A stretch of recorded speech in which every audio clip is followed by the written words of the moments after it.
Voy a leer es muy importante en mi vida porque tiene una gran lección que yo deseo compartir con ustedes.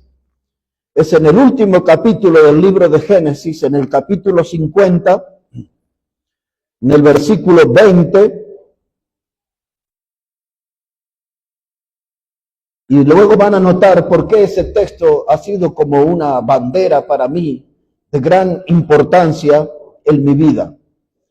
Génesis, el capítulo 50, versículo 20, dice la palabra: vosotros pensasteis mal contra mí, mas Dios lo encaminó a bien, para hacer lo que vemos hoy, para mantener en vida a mucho pueblo. Otra vez, vosotros pensasteis mal contra mí, mas Dios lo encaminó a bien. Y ese va a ser el título de mi mensaje en esta mañana. Mas Dios lo encaminó a bien. Este pasaje, hermanos, nos pone frente a un hombre perdonador.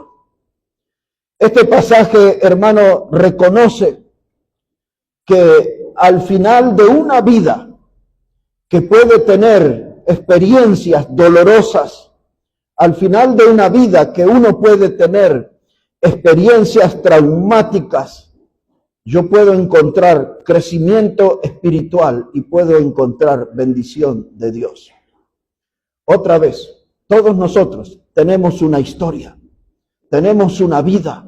A veces nuestra vida está teñida de dolor, de frustraciones, de amarguras, de experiencias que son traumáticas, que nos marcaron, de cosas que han sido duras, que nos han hecho mal.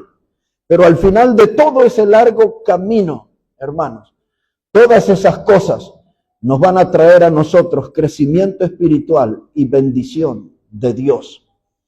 El hombre que dice estas palabras se llama José. Él era el hijo menor del patriarca Jacob. Él está aquí en Egipto. En este momento, él es el segundo hombre en el poder. Después del faraón, era él el hombre de mayor poder. Y ahora nosotros necesitamos recordar cómo él llegó allí y por qué él dijo estas palabras. ¿Por qué lo vemos con un ánimo perdonador? Y lejos de la amargura, del rencor, él dice: ustedes me desearon mal, pero Dios lo encaminó todo para bien. Y a veces nuestra vida va a ser así, parece que todo viene mal, pero un día, al final del camino o antes del final, entenderemos los propósitos de Dios y cómo las cosas adversas Dios la encamina para nuestro bien. Este hombre ya crecido, cuando tenía 17 años, su padre le regaló una túnica de colores. Esto despertó la envidia en sus hermanos mayores, al punto tal que la Biblia dice que sus hermanos le aborrecieron. Y José, siendo tan jovencito, tenía sueños de Dios. Y los hermanos crecían en rencor. Y la Biblia usa la palabra, le aborrecían cada vez más. Y se juntaron los hermanos mayores y planearon la muerte de este adolescente de 17 años. Dice: cuando él venga hacia nosotros, vamos a matarlo y después le diremos a nuestro padre que una bestia le quitó la vida. Y planearon, conspiraron contra él. Planearon su muerte. Y allí apareció José con sus 17 años. Uno de los hermanos dijo: no le quitemos la vida. Y alguien dijo: ahí hay una cisterna, hay un pozo de agua que no tenía agua, estaba vacío. Dice: tirémoslo ahí y que se muera ahí. Pues eso es lo que hicieron los hermanos. Le dejaron ahí abandonado. Y luego de algunas horas vieron una caravana de madianitas. Gente que venía en el desierto, y uno de ellos dice: ¿para qué lo vamos a dejar morir ahí? Vamos a rescatarlo y vamos a vender a nuestro hermano como esclavo. Era el hermano menor, al más pequeño todos lo miman, lo sobreprotegen, todo, pero ellos no, dicen, vamos a hacer negocio con él. Y hablaron con los madianitas y lo vendieron como esclavo. Y ahí se fue José con sus 17 años rumbo a Egipto. Y los madianitas tomaron contacto con Potifar, que era un principal en el ejército del faraón. Y se lo vendieron a Potifar, los madianitas. Primero los hermanos lo vendieron, después los que los compraron lo revendieron. Y ahí comenzó a trabajar en la casa de Potifar. La Biblia se encarga de decirnos, y la mano de Jehová estaba con José. Dios no estaba distraído en las adversidades. Cuando las cosas no nos salen bien, no nos van bien, hermanos, Dios no está distraído en nuestras adversidades. Todavía su mirada está en nosotros, su mano está con nosotros.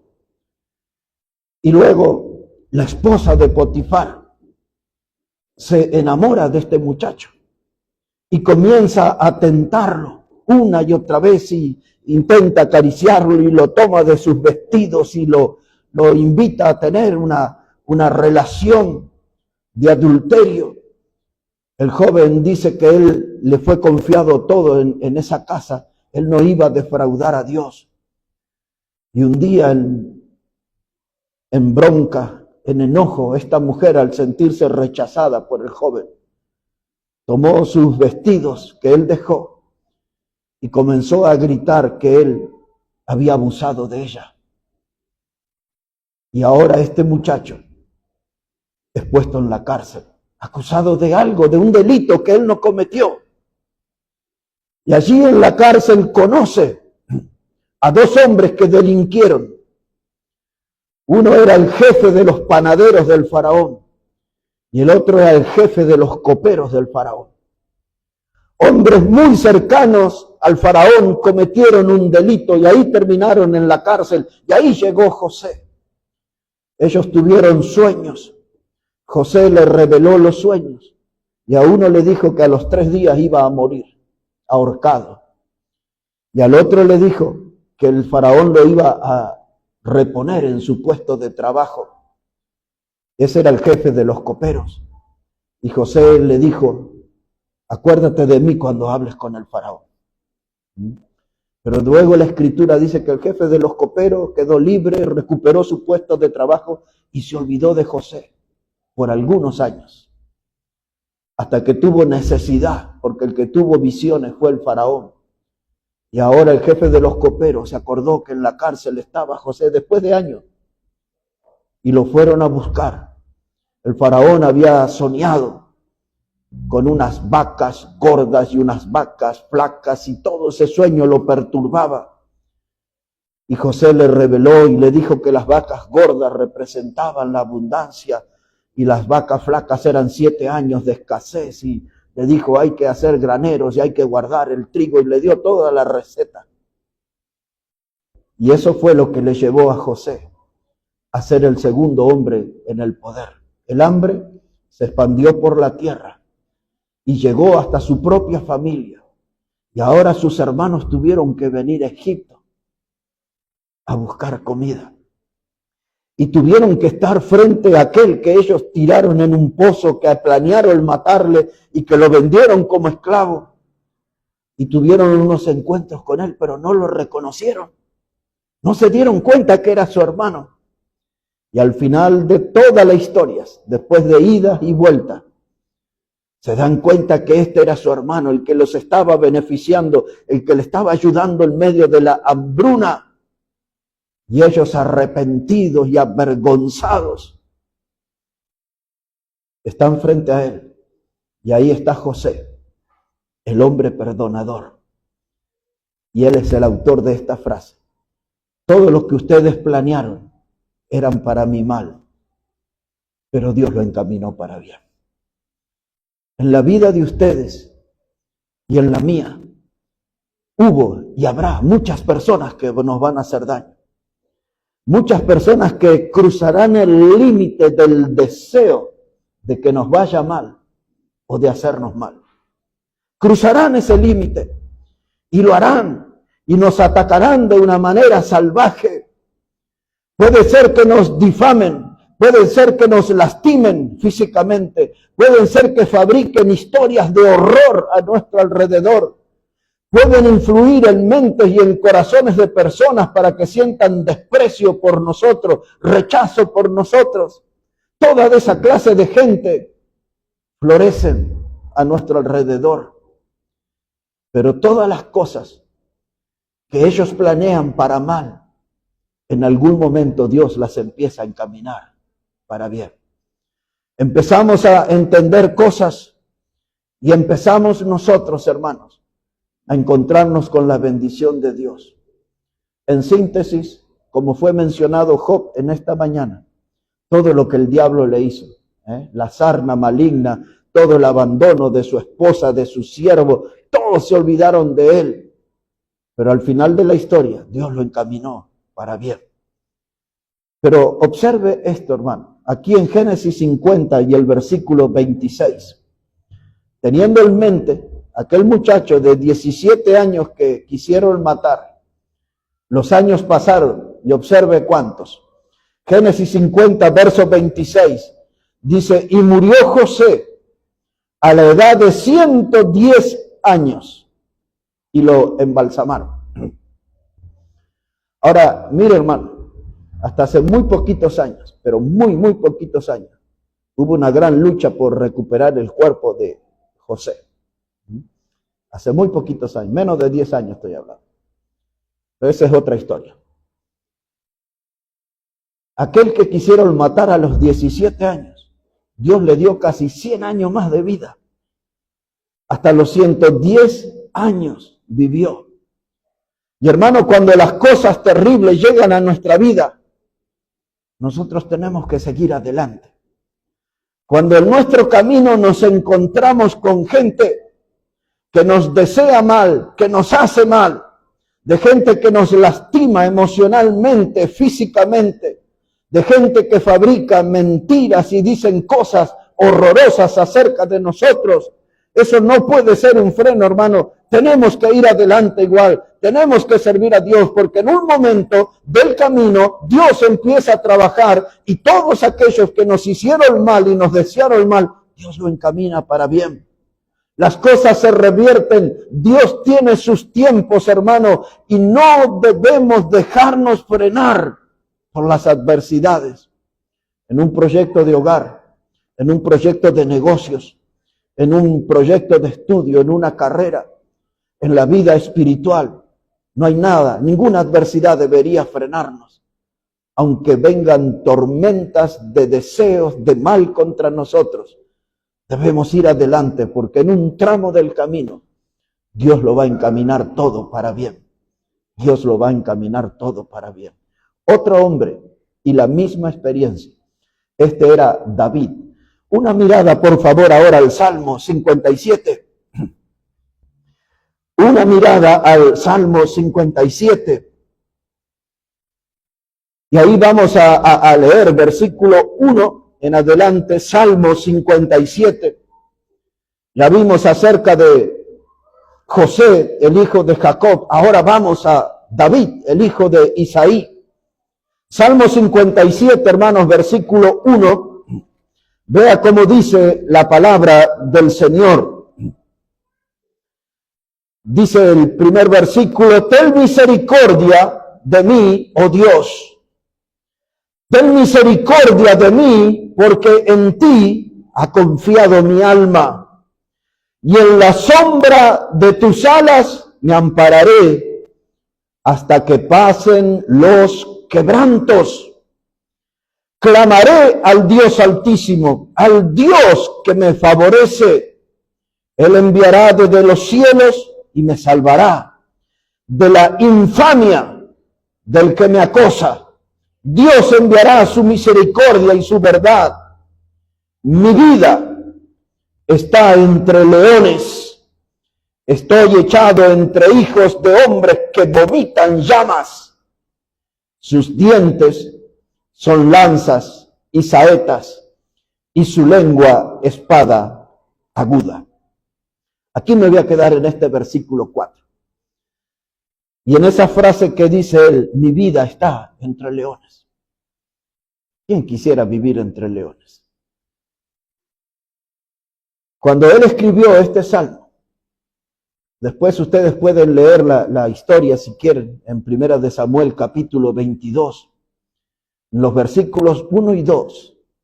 David, quien fuera el salmista, el vencedor de Goliat en el campo de batalla, quien fuera el rey de Israel, ahora la vida lo puso en una cueva. Ya no había un palacio, no había alfombras, no había música, no había comidas lindas. Estaba en una cueva.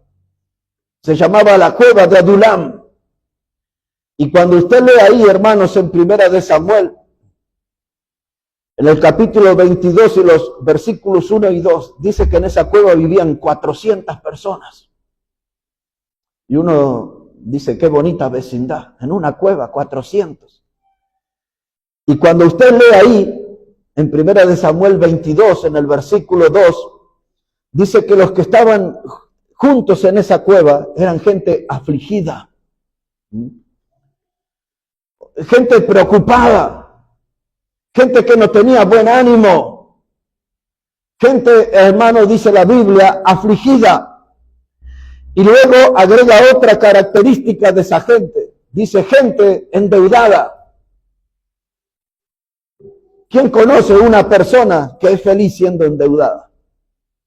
Cuando uno tiene deudas que no puede pagar, que no puede honrar, no puede cubrir, no tiene ganas de comer, no puede dormir, anda intranquilo, nervioso. Y los habitantes de esa cueva eran gente afligida. Y dice que era gente endeudada y que eran gente que tenían amargura de espíritu. Y uno dice, qué ambiente, ¿no? Era la casa del terror eso. Y algo más grave. Dice ahí el versículo 2 que David era el jefe de todos ellos. Y uno dice, qué linda familia para liderar, ¿no? Todos afligidos, todos endeudados, todos amargados en espíritu, hermano. Esa era la congregación del espanto. Era el culto de la lástima. Aquellos hermanos eran coros de lamento. Todo el tiempo gente lamentándose. Era una lloradera eso. De cómo le iba la vida. De cómo llegaron a ese lugar.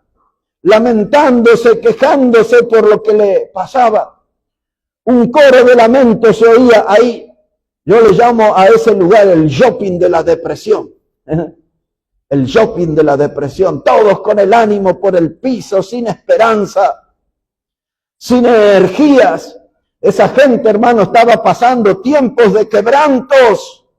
Y David era el jefe de todos ellos. Pero afuera de esa cueva había algo peor. Y es lo que él nos cuenta en este Salmo 57. Dice, estoy rodeado de leones. Adentro este es el ambiente, el que les termino de contar. Pero afuera hay algo peor, estoy rodeado de leones. Y esos leones, esa manada, eran personas que querían terminar con su vida.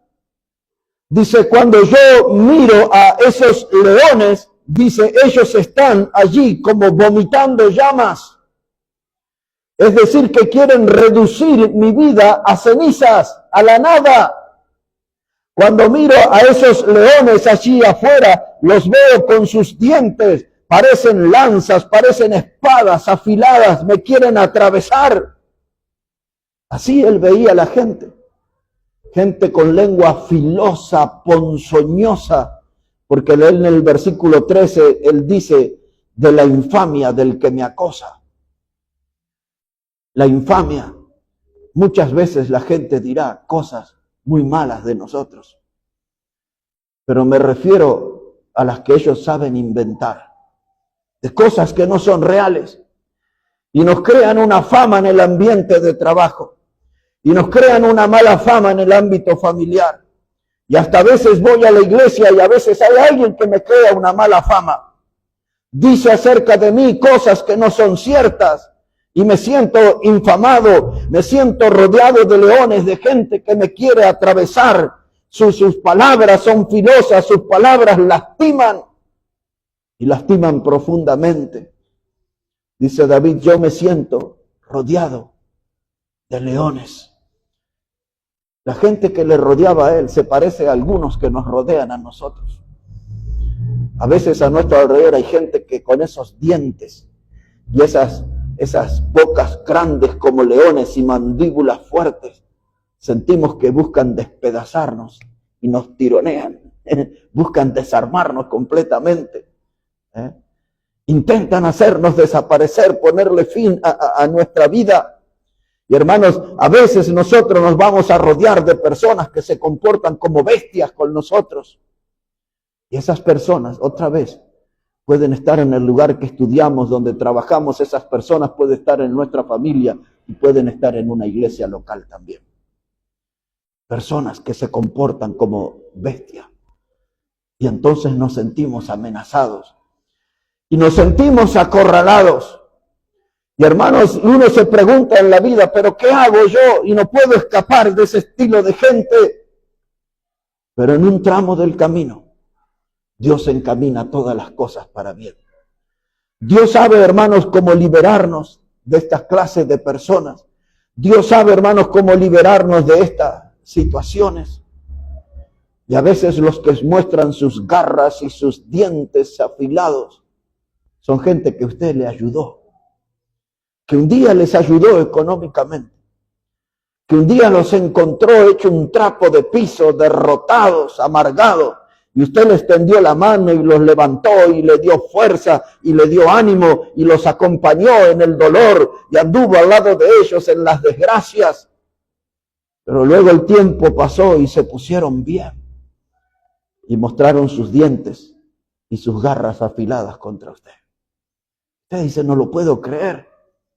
No lo puedo creer. Aquella persona que le rescaté de los vicios, aquellas personas que le hice un lugar debajo de mi techo, que le di un asiento alrededor de mi mesa, que puse comida en un plato para compartir con él. Y ahora cuando me ve, allí está como un león, con una mandíbula grande, y parece que empieza a tomar mi nombre y a masticarlo y a molerlo, y luego va a escupir con odio mi nombre. ¿Ya se le cruzó esa clase de gente en su camino? Si no tuvo esa experiencia, prepárese, porque nadie se libra de eso en esta vida. Encontrarse con esa clase de gente que usted le abrió el corazón y ellos le respondieron con una lanza atravesándolo. Usted les tendió una mano y ellos se la terminaron mordiendo, devorando. Son gente ingrata y son gente, hermanos, que buscan frenar nuestra marcha. Son gente que infunden desánimo para que nos sigamos a Dios, para que no sirvamos a Dios. Pero tenemos que entender a través de la vida de José que en un tramo del camino, hermano, Dios encamina todas las cosas para bien.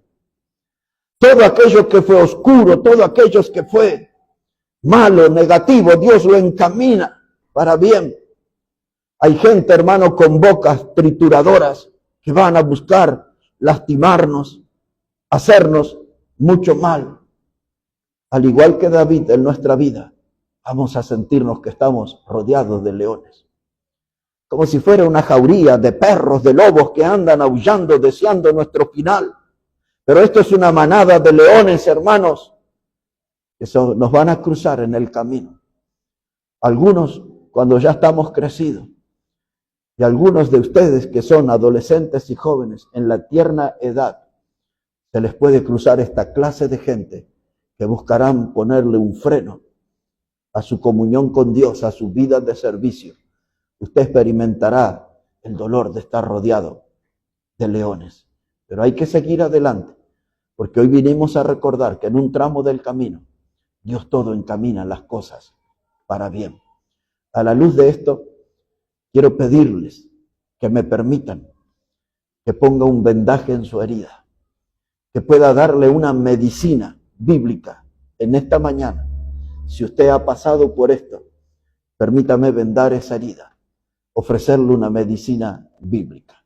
Y esta está en Isaías. Busquemos ahí, por favor, el libro de Isaías, comenzando con el capítulo 41. Esto es medicina bíblica, hermano. Esto es un vendaje de Dios para nuestra herida. Isaías, el capítulo 41, comenzamos con un texto muy conocido, que es el versículo 10. El profeta Isaías, el capítulo 41 y el versículo 10. Este es un buen texto para aprenderlo de memoria, hermano. Nos va a ayudar mucho en nuestra vida este pasaje. Isaías 41, verso 10. Dice la palabra: no temas, porque yo estoy contigo. No desmayes, porque yo soy tu Dios, que te esfuerzo. Siempre te ayudaré, siempre te sustentaré con la diestra de mi justicia. Una voz celestial, una voz de aliento. Dios dice: no desmayes. Hay problemas en la vida que parece que no los vamos a superar nunca. Hay problemas en nuestra vida que parece que nunca van a quedar atrás, siempre están delante de nuestros ojos. Problemas que nos persiguen continuamente y parece que nunca nos vamos a librar de ellos. Dios dice: no desmayes, no temas. Estas palabras suenan tan parecidas a las de Josué capítulo 1, ¿no? Versículo 7 y versículo 9, cuando Dios le dice: esfuérzate y sé valiente, no temas ni desmayes. Porque Dios, hermano, promete estar con nosotros. Dice en este versículo 10, dice: porque yo soy tu Dios que te esfuerzo, siempre te ayudaré. Cuando las cosas vienen llenas de bendiciones, Dios está ayudándonos.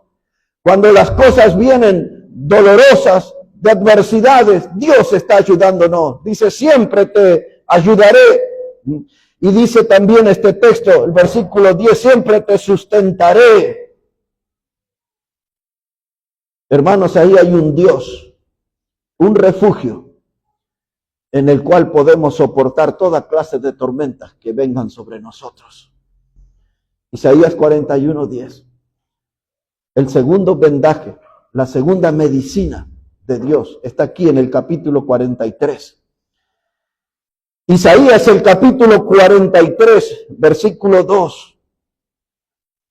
Dice la palabra, Isaías 43:2, cuando pases por las aguas, yo estaré contigo. Y si por los ríos, no te anegarán. Cuando pases por el fuego, no te quemarás, ni la llama arderá en ti. El texto habla de tiempos difíciles. Dice la palabra de Dios, cuando pases por las aguas, no tengas miedo, no vas a morir ahogado, no te vas a hundir, no vas a ir hasta el fondo sin poder salir a flote. Dice Dios: yo estaré contigo. En las aguas profundas, en las aguas desconocidas, en las corrientes bravías de esta vida, Dios dice: no temas, yo estaré contigo. Dice: los ríos no te anegarán. Es decir, no quedarás allí acorralado, apretujado por ríos. No te anegarán, no te quedarás aislado. Hemos vivido esto. No sé, hermano Julio o hermano Vidal, si conocen en Jujuy un lugar que se llama La Escalera o La Escalerita. Y allí fuimos. Estaba el pastor Ezequiel, no era pastor en ese tiempo. Y hasta creo que era soltero en ese tiempo. Y fuimos ahí un grupo como de 20. Justamente la hermana dueña del restaurante que les hablé hoy nos había confiado a uno de sus hijos que tenía 11 años en ese tiempo. Ahora ya es un hombre casado. Y fuimos ahí. Y estaba Tito López estaba también, un amigo que ya ahora está con el Señor. Y tengo fotos de ese día, todos, cómo llegamos a aquel lugar. Y recuerdo casi todos los hermanos que estábamos ahí, todos los recuerdo. Y ahí tuvimos a la noche un encuentro con un puma que entró a rugir y a meter leña en el fuego del susto y todo. Pero esa no es la parte de la historia que quería contar. Se largó un diluvio, un verdadero diluvio. Y en el medio de un rayo, como si fuera una película de terror, apareció un hombre en un caballo. Y en esa luz del rayo y el hombre gritando: ¿no vieron una pareja que vino aquí por el río? Dice: esto se habrá muerto, les dije que no saliera. No supimos nunca más de eso. Pero al otro día, cuando quisimos salir, entonces se habían formado como 7 ríos. No teníamos forma de salir de esa selva. Y entonces esos ríos corrían con fuerza. Ya no teníamos mucha comida. Uno de los que estaba con nosotros era un policía bien preparado. Walter se llama. Yo prediqué en su casamiento. Y la preocupación era el niño, el hijo de esta hermana, dueña del restaurante.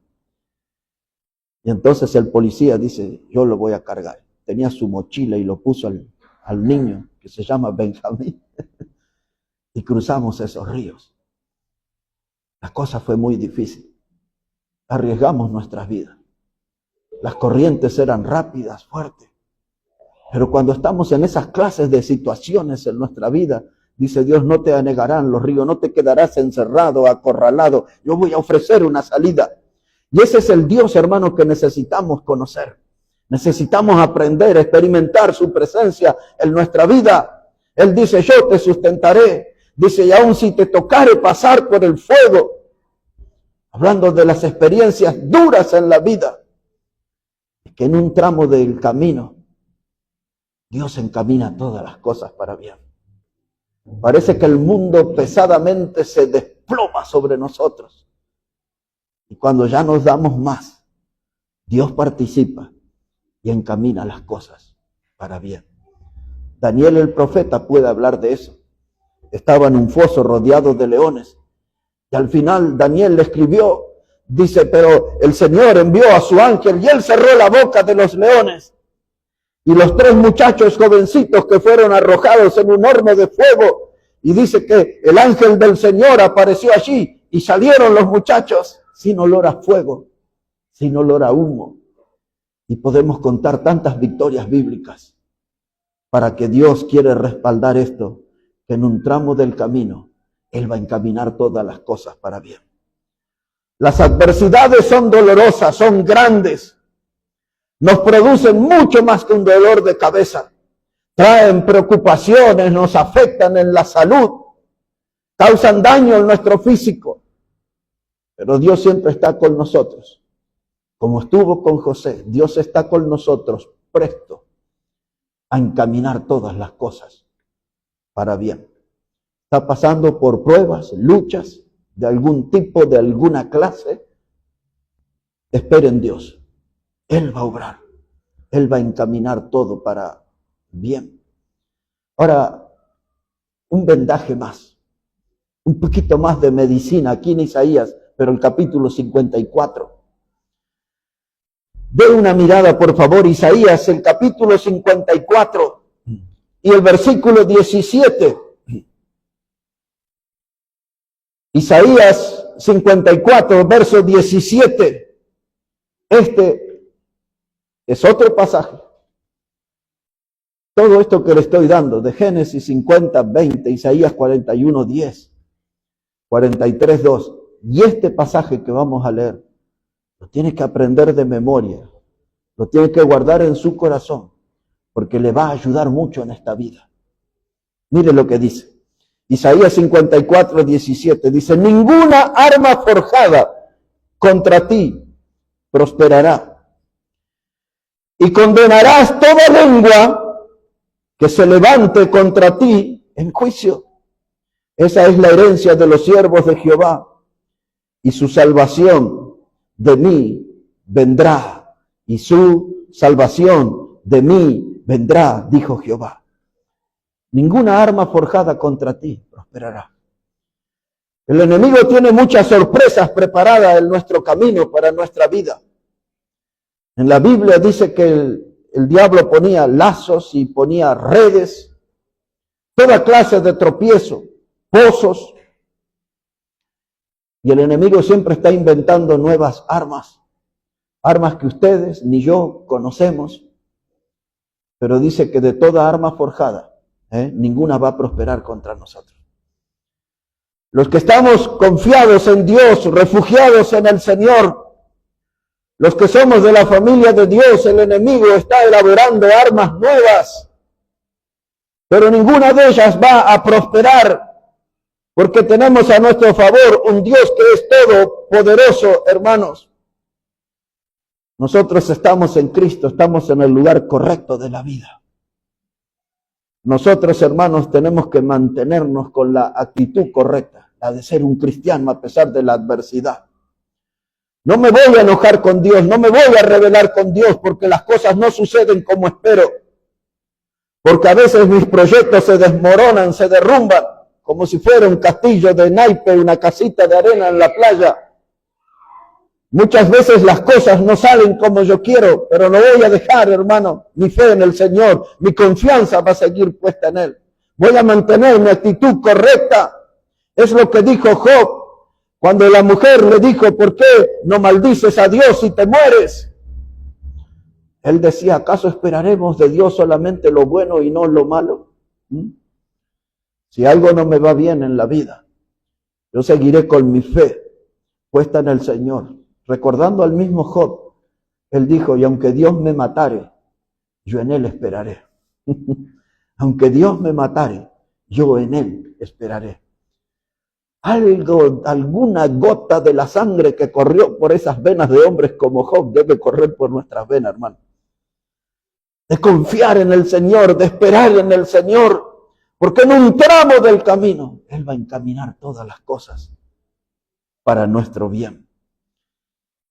Las cosas viejas pasaron. Ahora estoy en Cristo, fui salvo por Él. Ahora todo es hecho nuevo para mí. ¿Cuál es el problema del cristianismo hoy? Esto se llama victimización. ¿Se acuerdan de aquellas que hacían como una burla de una mujer que dice, se hace la víctima? Hay muchos cristianos que se hacen la víctima. Dicen, ay, pobrecito de mí, ¿cómo me pasa esto a mí? Yo que soy tan buenito. Ese se llama pecado de autoconmiseración, autoconmiseración. Esa palabra rara quiere decir sentir excesiva lástima por mí mismo. Eso es autoconmiseración, excesiva lástima por mí mismo. Pobrecito de mí, ¿cómo me hacen esto? ¿Cómo yo que soy tan tiernito? Un bomboncito de chocolate, esas cosas así. Entonces no puedo servir a Dios porque la gente me maltrata. No puedo servir a Dios porque la gente murmura de mí. No puedo servir a Dios porque me difaman. No puedo servir a Dios porque esta gente siempre está pensando mal contra mí, deseándome mal a mí. No puedo servir a Dios, dicen unos, porque no tengo estudio. Otros dicen, no puedo servir a Dios porque no soy un profesional. Otros dicen, no puedo servir a Dios porque soy una persona económicamente pobre. Y me victimizo. Pero mi Biblia y la suya también todavía dice que lo vil, lo necio y lo menospreciado del mundo escogió Dios para avergonzar a los sabios. Ese texto derriba toda posibilidad de victimizarme. De que diga, no puedo servir a Dios porque nací, en mi caso, en una casita de madera, lata de piso de tierra, donde no conocíamos lo que era el gas y teníamos que cocinar a leña. La gente humilde, lo vil, lo necio, lo menos cosas, miren. ¿Cuántas veces yo he oído, no puedo servir a Dios porque soy una madre soltera? ¿Sabe cuántas madres solteras ha usado Dios? Han sido un impacto su manera de servir. Hay gente que decía, yo no puedo servir a Dios, no puedo predicar porque era un alcohólico. ¿Sabe cuántos de los alcohólicos son de los mejores predicadores de nuestra generación? La gente dice, yo era esto y yo era lo otro. No se victimice, porque todo ese montón de adversidades en un tramo del camino de su vida, Dios lo va a encaminar para bien. Cuando llegué a los lugares más distantes de Jujuy, los lugares en Centroamérica, donde de 21 días, 19 días comí poroto y banana, todos los días. Y aquello, bueno, no voy a hablar de los efectos del poroto, pero sí comí poroto, muchos años. Y era eso nomás, hermano. Y las bananitas, y las comíamos hervidas como plátanos, y las comíamos fritas, así como unas papitas de esas, no sé cómo se llaman. Y arrocito. y a veces aparecía una palta también. Eso era, hermano. Había que servir a Dios. Y cuando estábamos en la puna de Jujuy, lugares como el que era el hermano Freddy, ahí no crecen árboles. Y la gente, hermano, tiene que ir al desierto ahí, porque todo es desértico eso. Y agarrar un yuyito de esta altura, finito, que se llama tola. Y eso hay que traer para cocinar. Yo llegaba a esas conferencias y veía a los hermanos venir de largas distancias con esas cargas en el hombro, con esos yuyos. Yo decía, esta gente, ¿qué le pasa? Es que con eso había que cocinar. O agarrar el excremento de la llama que esté seco. Eso se usa para cocinar. O de las cabras en otros lugares. Todos nosotros, hermanos, pasamos por esas clases de experiencia. Y la gente a veces me decía a mí, dice, ¿cómo usted está aquí con nosotros? Y aprendí a tomar la sopa parado y todas esas cosas con ellos. Porque esto que yo tenía en esos lugares era más de lo que yo tenía en mi casa, en mi niñez. Cuando les conté de la cárcel ayer y veía esa carretilla con esas ollas en el calor y esas carcasas de pollo, esos huesos pelados, al punto tal que les conté ayer en la prédica que uno de los presos me tomó de acá y me dijo, venga, dice, no coma eso usted. Y yo quería decirle, pero esto es mejor de lo que yo comía cuando era niño. Que uno tiene, Dios, hermano, nos va preparando. Y cuando yo empecé a llegar a esta clase de gente, con tantas limitaciones, de gente que dice, tenga cuidado, venga más aquí porque ahí está la vinchuca en el techo. y todas ese tipo de cosas. Dios me fue preparando desde la niñez para estar en esos lugares. Y luego conocí gente importante, me eduqué con gente importante. Y es el otro tramo de la historia. Cuando llegué a Hollywood, prediqué en Hollywood y en la Casa Blanca y todo eso. Y la vida tiene esos extremos. Pero todo lo que Dios sacó de aquel ranchito humilde donde me crié, donde nací, en un tramo del camino, Dios lo encaminó para bien. Porque pude llegar a esa gente. Cuando mi hermano mayor ya murió hace 15 años atrás, él me pagó los estudios en el secundario, le llamamos el liceo, en un lugar que era para ricos. Yo venía de ese ranchito, pero iba a estudiar ahí a ese liceo. Y me preparé y me formé. Y después Dios me llevó a otros lugares, círculos universitarios. Hasta ahí en Bolivia, en la Universidad Evangélica Boliviana, di clases y en distintos lugares. Todas las cosas que nos suceden en la vida, no tenemos que victimizarnos ni quejarnos gratuitamente, porque todo eso Dios lo usa y en el tramo del camino lo encamina para bien. Lo encamina para bien.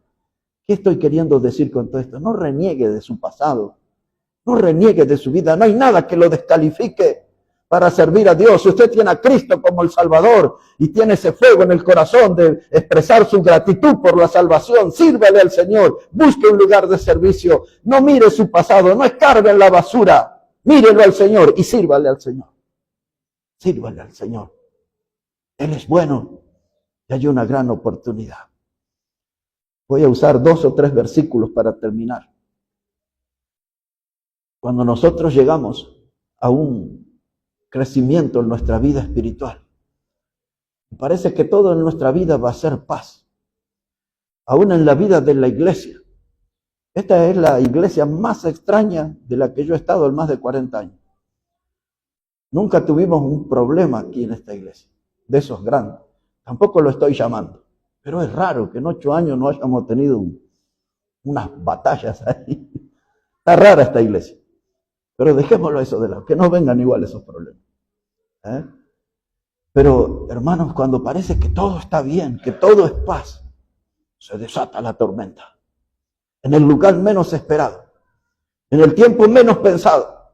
Y nos encontramos envueltos allí, en medio de ese temporal.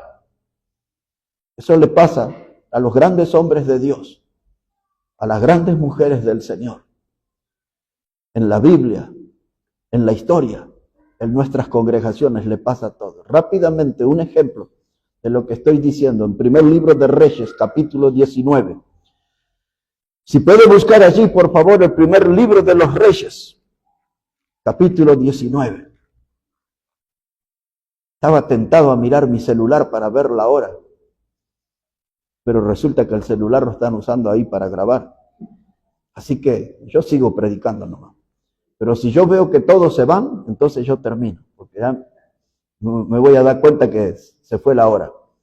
Pero mire aquí, hermanos, en Primera de Reyes, el capítulo 19, versículo 4. Lo que había sucedido allí es que Elías, a quien mencioné ayer, había terminado con los falsos profetas de Baal y los de Acera, casi 900 en total eran. Los mató a todos. Y ahora la jefa, Jezabel, se juramentó de que quería verlo a Elías sin cabeza, quería cortarle la cabeza a Elías. Esta era brava, esta Jezabel. Y Elías comenzó a correr, según los cálculos que hacen algunos, hasta casi 110 kilómetros corrió sin parar. Pobre Héctor Garibay, ¿no? Se hubiese quedado en el camino. Pero así corría Elías, bien rápido. Huyó de esa mujer. Dice, ¿cómo enfrentó él solito a esos 900 y ahora le tiene miedo a una mujer? Y dirían los chicos de la ciudad, le agarró la depre. Observe conmigo. Primera de Reyes 19, verso 4. Dice la palabra, hablando de Elías, el profeta, dice, y él se fue por el desierto, un día de camino, mire, sin parar, corriendo un día. Y vino y se sentó debajo de un enebro, y deseando morirse, dijo, basta ya, oh Jehová, quítame la vida, porque no soy yo mejor que mis padres. Y echándose debajo del enebro se quedó dormido. Y aquí luego un ángel le tocó y le dijo, levántate y come. Entonces él miró y aquí a su cabecera una torta cocida sobre las ascuas y una vasija de agua, y comió y bebió y volvió a dormirse. Y volviendo el ángel de Jehová la segunda vez, lo tocó diciendo, levántate y come, porque largo camino te espera. Después que este hombre vio llover fuego del cielo, Dios envió fuego para respaldar su predicación, su trabajo. Este hombre, después de haber experimentado vivir a la orilla de un arroyo y todos los días, de mañana y de tarde, todos los días, Dios le traía pan y carne. No era un delivery, eran cuervos.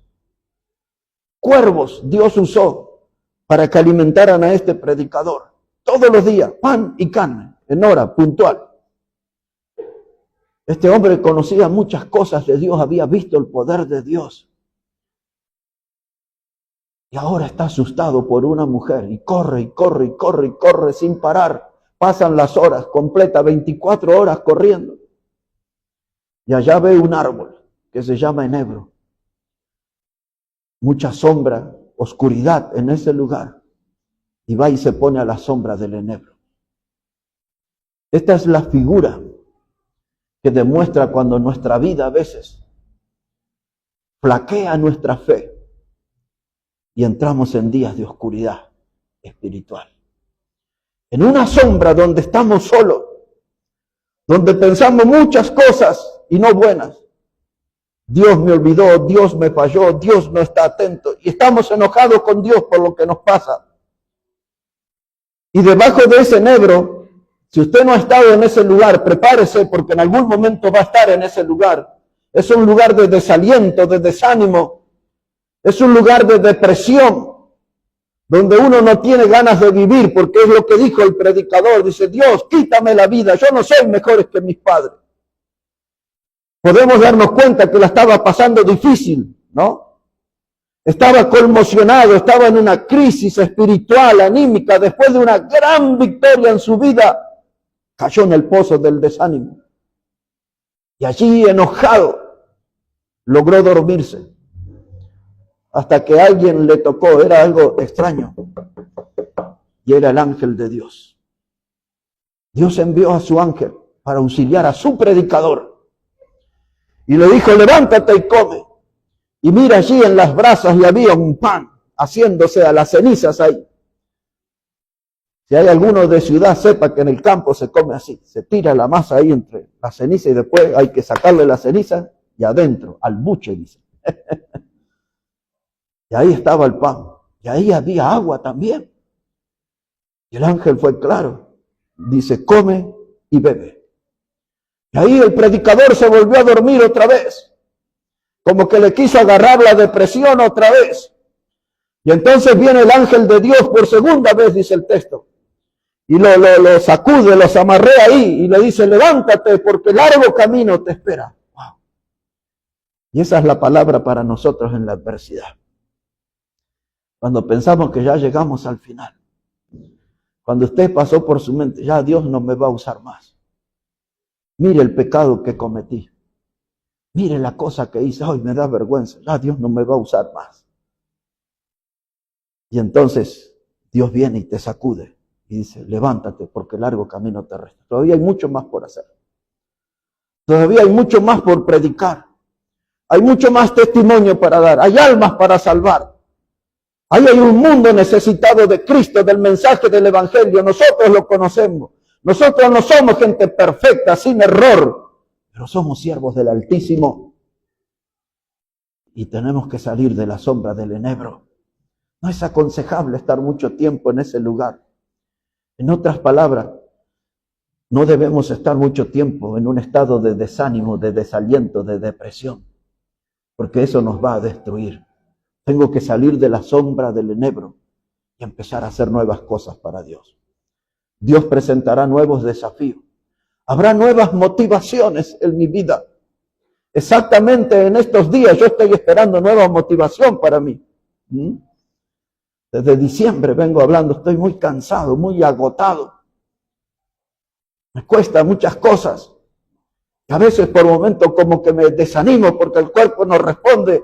Yo también estoy ahí esperando nuevas motivaciones. No quiero estar debajo del enebro. Ya sé lo que se sufre en ese lugar, en la soledad, en la sombra, en la oscuridad. Yo necesito andar en el camino de Dios, en el sendero de Dios. Y cuando las cosas empiezan a ser difíciles para mí, yo lo sé. Y es lo que vimos en el primer texto. En un tramo del camino, Dios encamina todo para bien. Y Dios agarra mi pereza y mi desánimo y mi depresión y aleja toda esa basura de mi vida. Y empiezo a tener nuevas fuerzas en el Señor para ir adelante. En un tramo del camino, Dios encamina todo para bien. Mi drama no es el fin. Mi drama puede ser el trampolín para un nuevo emprendimiento para Dios. Tenemos que estar animados con esto. 2 ejemplos finales. Vamos al Nuevo Testamento, hermanos. Habría mucho más para decir aquí del enebro, pero necesito terminar. 2 textos en 2 de Timoteo. Después uno en Hechos y ahí vamos a terminar. 2 de Timoteo, capítulo 1, versículo 15. Ahora es Pablo el que está pasando un momento difícil. Él nos va a contar aquí su experiencia. Y él nos va a dar aquí una lección. 2 carta de Pablo a Timoteo, capítulo 1, versículo 15. Dice Pablo, ya sabes esto, que me abandonaron todos los que están en Asia, de los cuales son Figelo y Hermógenes. Miren lo que es la experiencia de Pablo, porque esa va a ser la suya, si es que no ha pasado todavía. Dice Pablo, todos me abandonaron en Asia. Y todos aquellos predicadores, y todos aquellos hermanos en la fe, y todos los que cantaban conmigo, y todos los que se reunían conmigo, y todos los que llamaban a mi celular. Ahora que estoy pasando un tiempo difícil, todos me abandonaron, dice Pablo. Todos. Hace no mucho tiempo atrás, hace unos 30 días atrás, me tocó ir a un hotel importante acá de la ciudad, del centro de Buenos Aires. Y me encontré con un matrimonio. Y en un momento de la conversación, estábamos hablando de un familiar está pasando por un problema de salud como el mío, pero con momentos más dramáticos. Y el pastor que hablaba conmigo me dijo, ¿te acuerdas todos los predicadores? Y estoy hablando de los bautistas fundamentales más famosos de nuestra generación. ¿Te acuerdas de todos ellos? Nadie los llama, nadie lo visita. Cuando esa persona invirtió dinero, viajes, hoteles, ofrendó, ayudó a tanta gente, a mí me ayudó muchos años me ayudó esa persona. Y este pastor me dice, ninguno de ellos lo visita, ninguno de ellos lo llama. Como experimentó Pablo, todos lo abandonaron. Cuando mi salud recrudeció, ya pasó el tiempo que no podía ya subir a los aviones. Estoy hablando del año 2017. Todos esos predicadores famosos también, que algunos de ustedes ven las predicaciones allí, con los que compartí conferencias en muchos países con ellos. Pasaban por la autopista, casi todos conocen mi casa, ahí de la ventana veo la autopista, las de Lepiane pasaban por ahí. Nunca, desde ese 2017 hasta el día de hoy, 2025, nunca uno de esos predicadores que anduvieron en tantos países conmigo, se detuvieron, se desviaron para tocar el timbre y decir, ¿precisas un jugo de naranja?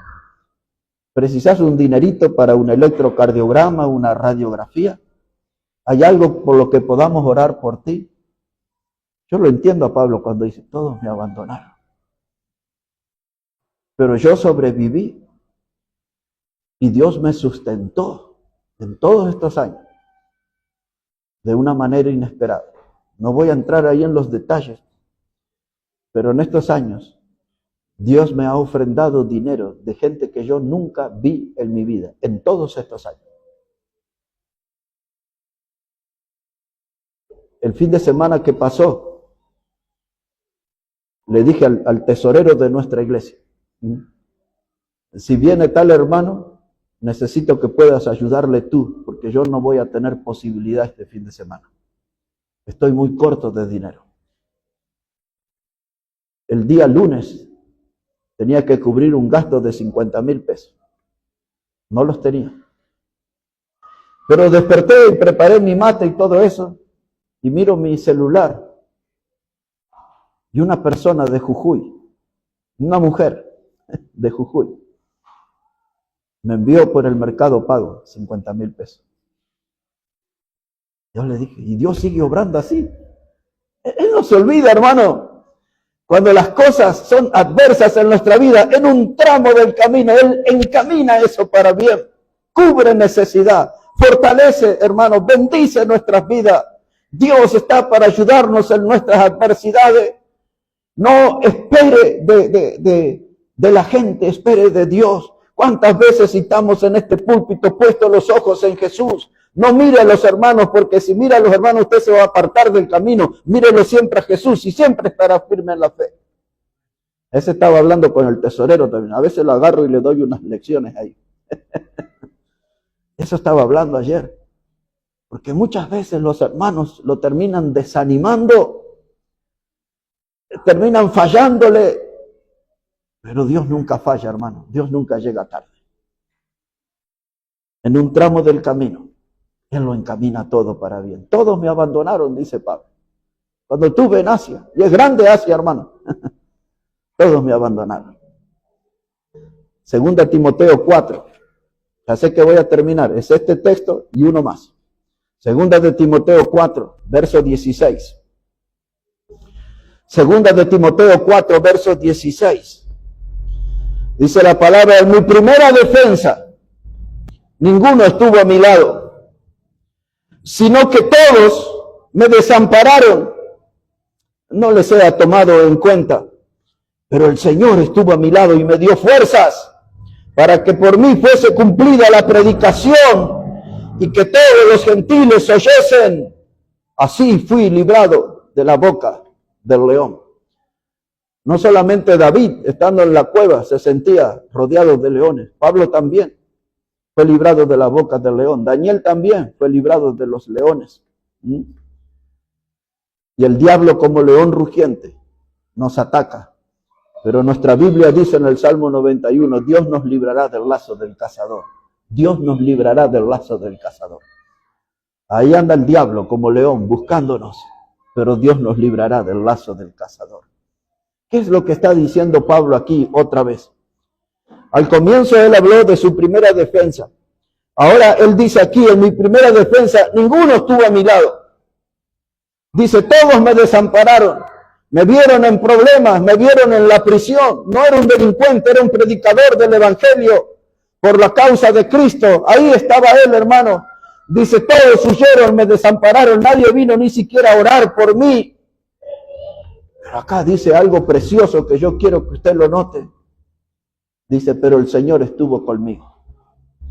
Y yo les digo esto, hermano, en el momento más doloroso de su vida, de mayor preocupación, recuerde que el Señor está con usted. Y si Dios está con usted, ya es suficiente, no necesita a nadie más. Y entonces dice Pablo aquí, dice, pero el Señor estuvo conmigo. Dice, no le sea tomado en cuenta. Como diciéndose eso, no me preocupa, no me quita el sueño. Porque sentí que el Señor estaba conmigo, eso es suficiente, con eso me basta. Saber que el Señor está conmigo. Y ahora dice, y Él me librará de la boca del león. El último versículo, para terminar, hermanos. En un tramo del camino, Dios encamina todas las cosas para bien. Hechos de los Apóstoles, capítulo 20, verso 24, y ahí vamos a terminar. Hechos de los Apóstoles, el capítulo 20, versículo 24. Es el mismo Pablo que está hablando aquí en este pasaje. Hechos 20, verso 24. Dice así la palabra del Señor. Pero de ninguna cosa hago caso, ni estimo preciosa mi vida para mí mismo, con tal que acabe mi carrera con gozo y el ministerio que recibí del Señor Jesús para dar testimonio del Evangelio, de la gracia de Dios. El ministerio, dice él, para alguien que nos escucha a la distancia, el ministerio es todo lo que nosotros hacemos por la gente. Eso se llama ministerio. Lo que nosotros hacemos por la gente. Y Pablo dice, yo recibí un ministerio, un trabajo para hacer a favor de la gente. ¿Cuál era ese trabajo? La predicación del Evangelio, dice él. Es lo que el Señor Jesús me confió, que sea un predicador del Evangelio. De esa manera hacer bendición a la gente con el mensaje de la salvación eterna. Y entonces dice, pensando en eso, de lo que Cristo me pidió, dice, yo de ninguna cosa hago caso. Así comienza el texto, ¿no? Yo de ninguna cosa hago caso. ¿Me falta plata? No me importa, yo no hago caso de eso. ¿No tengo ropa? No me importa, yo no hago caso de eso. ¿Nadie me saluda? No me importa, no hago caso de eso. De ninguna cosa hago caso, dice él. No estoy poniendo mi atención y mis energías en tonterías. Dice, pero hay algo que me moviliza, dice él ahí, en el verso 24. Dice, yo no estimo preciosa mi vida, con tal que acabe mi carrera con gozo. Él sabe, y en la Biblia ya lo hemos visto y estudiado muchos pasajes que hablan de la vida cristiana como una carrera. Pablo, hermanos, estuvo casi 40 años sirviendo al Señor. Ya era un hombre lleno de energías y luego fue ahí envejeciendo y él dice, yo Pablo, anciano y además prisionero de Jesucristo. Y aunque estaba detrás de unos barrotes, el hermano dice, yo voy a acabar mi carrera con gozo. No voy a ser un viejo amargado.